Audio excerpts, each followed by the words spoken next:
Today we're going to talk about how to make thumbnails for YouTube.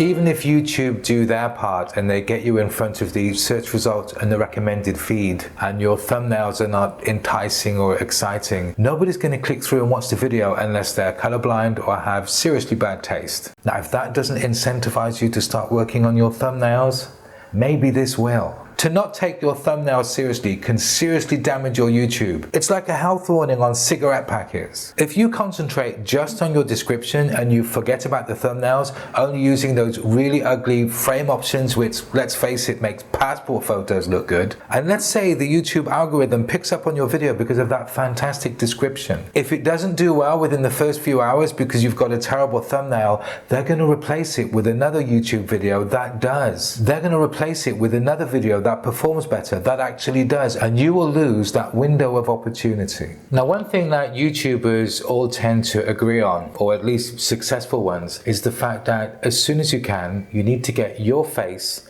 on the thumbnails. And this is to help with the building of brand awareness. And as a branding specialist, I have to completely agree with this. I usually deal with growing brands as in a name, but with a YouTube channel, you are the brand. So get yourself on the thumbnails from the very beginning. As soon as people start to recognize you, that's going to allow them to know this is one of your thumbnails and click on it with that split second. And this is going to help you get repeat viewers. Vanessa Lau also went to the trouble of making example shots of the 6 main expressions used, which are happy, sad, surprised, angry and disgusted, which was fantastic for me. I could see exactly what she was talking about, and the first thing I did was take 6 shots of those examples. And I remember when I was cutting out the first one, getting all excited, thinking, wow, I'm going to be able to make these thumbnails so quickly because I've got these 6 photographs ready. It was only by the time I got to the second one that I realized, Darren, you do realize that everyone's going to think you're wearing the same clothes for an entire year. So I had everything set up ready, so I thought, okay, I'll just change my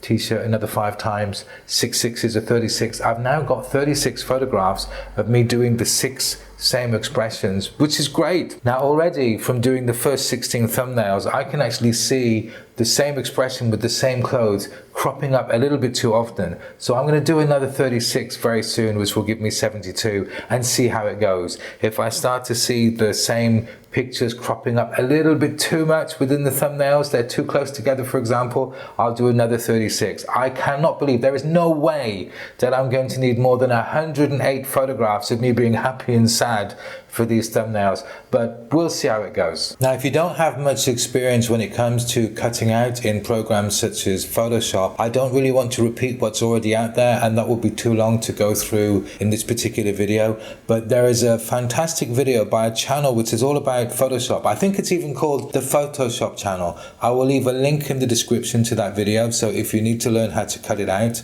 you can watch that video. And now with AI, it is so easy. 20 years ago, I remember having to cut everything out by hand. It used to take quite a long time, and now it's just a case of clicking a button and the AI does 99.9% of it for you. But as I say, watch the video if you don't know how to do it, and you will get everything you need from that. And maybe in the future I will do an extension of this video where I go into more detail. Then it was a case of moving on to the background, and I believe that the background of the thumbnail has to be even more relevant to what you're talking about than the background in the video. Right now we're doing a video on thumbnails and my background has got nothing to do with thumbnails, so I don't want this for the thumbnail of my video. I want something thumbnail-y. I don't know what it is yet, but to sort out the background I use Google Images. The first setting in the filter I go for is large because I want a high resolution image that's going to be as beautiful as possible to entice people to click on it. And number 2, this is the most important option within the filters, you got to choose CC, Creative Commons.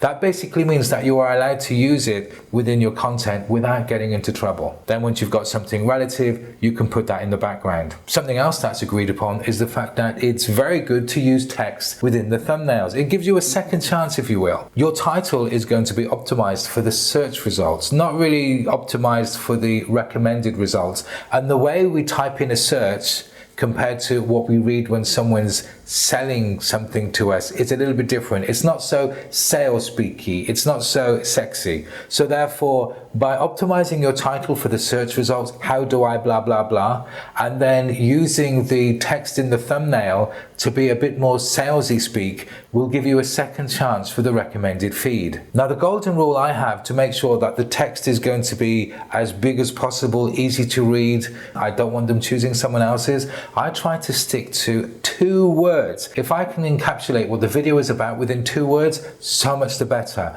And on the unfortunate events that I can't because the thumbnail wouldn't make sense, then I will stretch it to a maximum of 4. If you do that, your thumbnails are going to be optimized much better than the majority of everybody else's. Now, I followed this rule on the first 16 of my thumbnails, and on the first one, because it's been there for over a week already, I've already seen results where the click-through rate is 50% higher than it has been previously. Now, I'm not sure if that's because of the content might be more interesting and more relevant to my audience, or whether it's actually because the thumbnail is better. So give me a couple of weeks and I'll get back to you on that. My next video, which is just as relevant, is going to be all about description. So if that interests you, this is the right time to subscribe and click the notification bell to make sure that as soon as the video is uploaded, you will be notified. Well, I hope you found this of interest. Thank you for listening.